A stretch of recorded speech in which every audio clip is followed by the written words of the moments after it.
Other excretory system disorders? सबसे पहले हम एक्सक्रीटरी सिस्टम डिसऑर्डर्स में पढ़ेंगे रीनल कैल्कुलाई। रीनल कैल्कुलाई। सो बेसिकली ये क्या कंडीशन है? नॉर्मली हम इसको स्टोन्स भी कहते हैं, जिसको आप पथरी बोलते हैं।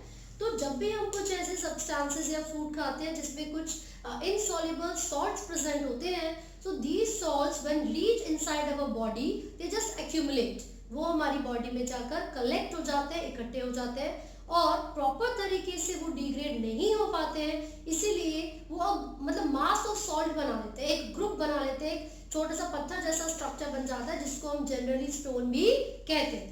तो रीनल कैल्कुलाई को हमने क्या बोला? स्टोन। किस वजह से हो रहा है? Due to the accumulation of insoluble salts, insoluble salts in the kidney. ठीक है, वो कौन से सॉल्ट्स हो सकते हैं? एक एग्जांपल आपके एनसीईआरटी में भी गिवन है, ऑक्सलेट के सॉल्ट्स हो सकते हैं, है ना। जैसे टोमेटो या कुकुम्बर वगैरह हम खाते हैं तो उनमें जो बीज होते हैं वो छोटे छोटे से, वो कई बार प्रॉपर तरीके से बॉडी में डाइजेस्ट नहीं होते हैं और वो अक्यूमुलेट हो जाते हैं एंड वो क्या फॉर्म करेंगे? इनसॉल्युबल मास बनाएंगे, सॉल्ट बनाएंगे। ठीक है, and it forms the stone और रीनल कैल्कुलाई। ठीक है, अब नेक्स्ट हम यहाँ पर पढ़ रहे हैं ग्लोमेरुलोनेफ्राइटिस। नेक्स्ट कौन सी कंडीशन है? Glomerulonephritis. Now what happens in this condition is the inflammation of glomerulus, inflammation of glomerulus। तो हमें पता है कि जो ग्लोमेरुलस है it is a tuft of capillaries.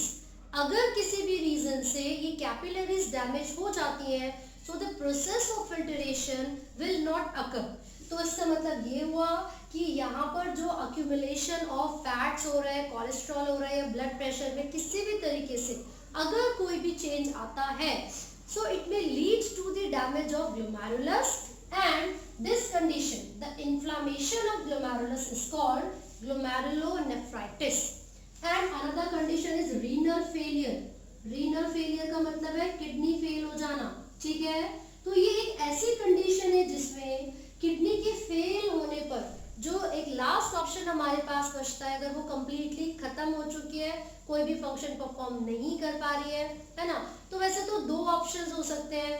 एक होता है डायलिसिस, हीमोडायलिसिस, जिसमें ब्लड को फिल्टर किया जाता है and this is also called the artificial kidney. ठीक है, दूसरा होता है ट्रांसप्लांटेशन। तो ट्रांसप्लांटेशन एक ऐसा प्रोसेस है जिसके अंदर जब हमारे पास कोई भी ऑप्शन नहीं रहता और फाइनली किडनी कंप्लीटली डैमेज हो चुकी है तो हमें किसी दूसरे इंडिविजुअल से किडनी लेनी पड़ती है। तो हम ये प्रेफर करेंगे कि ब्लड मैचिंग होनी चाहिए, टिश्यू मैचिंग होनी चाहिए और जो किडनी हम किसी दूसरे पर्सन से ले रहे हैं ट्रांसप्लांटेशन के लिए, that person should be the relative, बहुत ही क्लोज रिलेटिव होगा। तो ये जो टिश्यू मैचिंग है, जो ब्लड मैचिंग है, वो बहुत ही आसानी से हो जाएगी। तो किडनी ट्रांसप्लांटेशन एक ऑप्शन हमारे पास रहता है जब एक ऐसी कंडीशन आती है जिसमें किडनी फेलियर या फिर रीनल फेलियर हो जाता है। ठीक है, and the another condition is haemodialysis. अब इसको हम डिटेल में पढ़ रहे हैं, हीमोडायलिसिस को। अब इसमें क्या होगा? मैंने आपको बताया कि डायलिसिस क्या है, this is also called the artificial kidney. तो इसमें क्या होगा कि वो पर्सन जिसकी किडनी डैमेज हो चुकी है, प्रॉपर तरीके से फंक्शन नहीं कर रही है, उसकी बॉडी में जो ब्लड है जिसके अंदर यूरिया कलेक्टेड है, सिंपल सी बात है, किडनी का मेन फंक्शन था यूरिया को यानी कि ब्लड को फिल्टर करना और जितना भी नाइट्रोजीनियस वेस्ट है उसको बॉडी के बाहर एलिमिनेट करना। ठीक है, लेकिन जब किडनी ही काम नहीं कर पाएगी तो यूरिया फिल्टर नहीं हो पाता, है ना। तो हम यहाँ पर एक कंडीशन यूज करें, हीमोडायलिसिस। हेमोडायलिसिस, देखिए इसमें क्या होगा, पेशेंट की बॉडी से किसी भी एक आर्टरी से generally the artery which has more blood pressure is preferred. ठीक है, किसी भी एक आर्टरी से ब्लड को पंप किया जाएगा, है ना। और कहाँ पर पंप करके लेकर जाते हैं ब्लड को? एक ऐसी मशीन, एक ऐसे डिवाइस में जो कि डिफ्यूजन के बेस पर काम करेगी, जिसका बेसिस क्या है, जिसका प्रिंसिपल क्या है? डिफ्यूजन। तो let me right it here, It functions on the basis of diffusion. Now what is diffusion? जब भी कोई सब्सटेंस हायर कंसंट्रेशन की रीजन से लोअर कंसंट्रेशन की रीजन तक ट्रेवल करता है, मूव करता है, तो उसको हम डिफ्यूजन कहते हैं, right. And it requires no ATP. Clear है? सिमिलरली जब भी हम किसी पेशेंट के ब्लड को फिल्टर करेंगे using this machine, dialysing machine, तो उसमें क्या होगा? डिफ्यूजन होता है.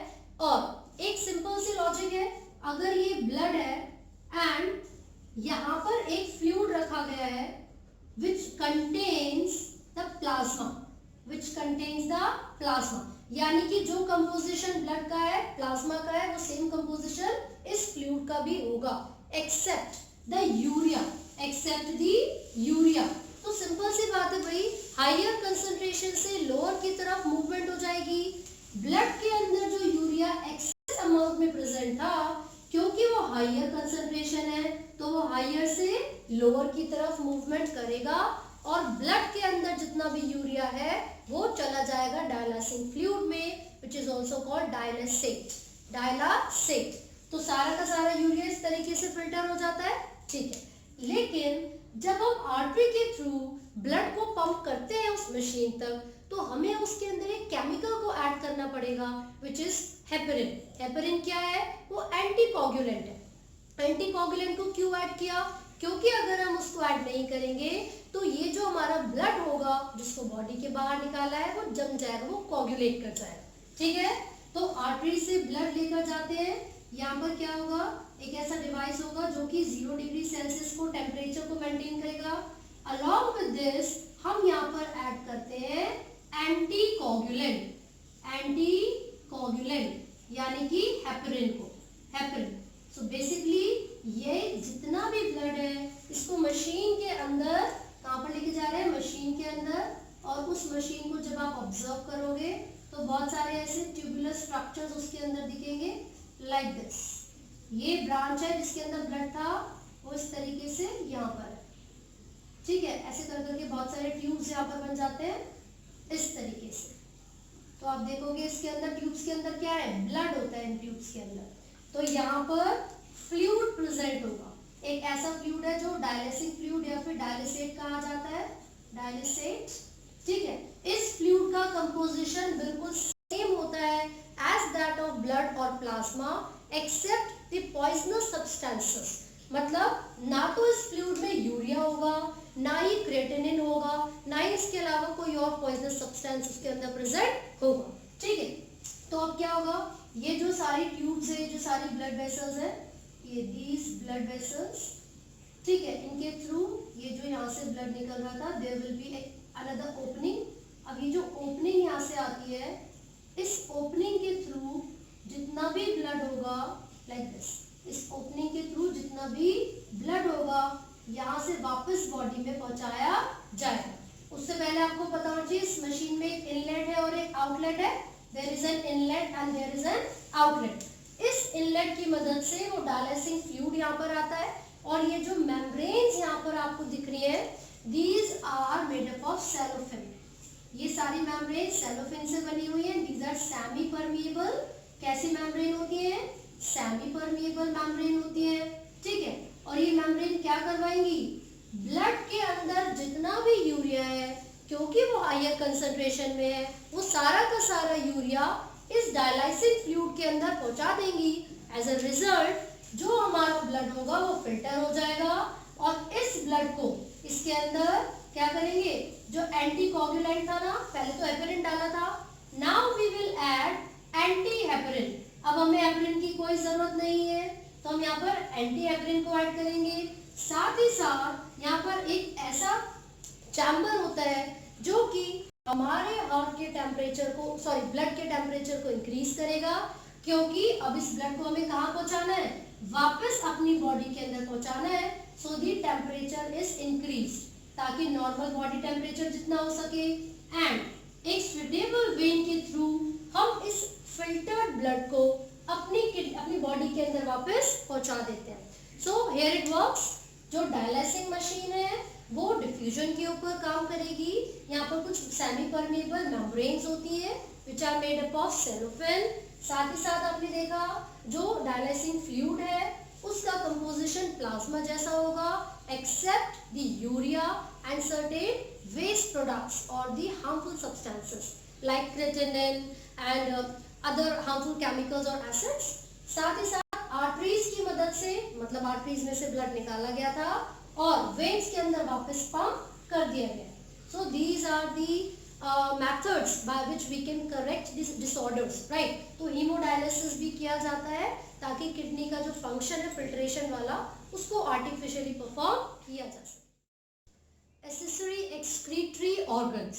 So now we will talk about those organs other than kidneys that help in the removal of waste. ठीक है, जितना भी रिमूवल होता है वेस्ट का किडनी के अलावा वो कौन करवा रहा है? So let's see, these are the accessory excretory organs. तो कौन कौन से ऑर्गन्स है किडनी के अलावा? जैसे कि सबसे पहले हम लंग्स की बात कर लेते हैं। जो लंग्स हमारे पास प्रेजेंट है वो क्या काम करेंगे? डिफ्यूजन का फंक्शन वही परफॉर्म करते हैं because they have those vascularized bag like structures यानी कि एल्वेलाई। तो जो एल्वेलाई है वो O2 और CO2 के डिफ्यूजन के लिए यानी कि रेस्पिरेटरी गैसेस के डिफ्यूजन के लिए बहुत इंपॉर्टेंट रोल प्ले करती है।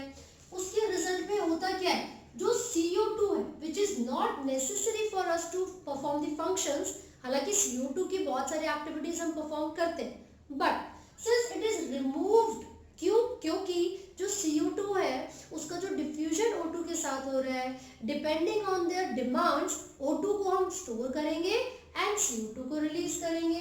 तो वो किसकी मदद से होता है? लंग्स की मदद से होता है। तो लंग्स क्या हुए? ऐसे एसेसरी ऑर्गन्स हुए जो कि CO2 को रिमूव करने में हेल्प करते हैं। Next we will talk about liver.